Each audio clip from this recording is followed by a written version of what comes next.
మన ఇంట్లో 5 మొక్కల్ని కనుక పెంచుకుంటే అష్టైశ్వర్యాలు భోగభాగ్యాలు మీ ఇంటికి బారులు తీరతాయి అని పెద్దలు చెప్తూ ఉంటారు. ఆ 5 మొక్కలు ఏమిటనేది ఇప్పుడు తెలుసుకుందాం.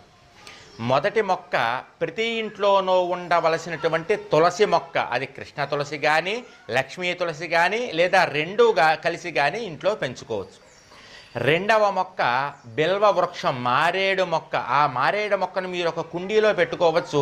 మంచి స్థలం ఉంటే కనుక చక్కగా నేలలో కూడా పాతి పెట్టుకోవచ్చు. అది సాక్షాత్తు శివస్వరూపము, లక్ష్మీ స్వరూపం.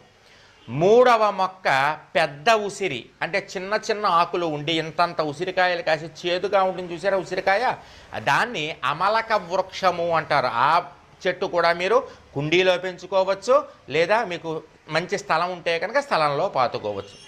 ఇక 4వ చెట్టు మీరు పెంచుకోవాల్సింది ఏమిటయ్యా అంటే అరటి చెట్టు. ఏ ఇంట్లో అరటి చెట్టు ఉంటుంది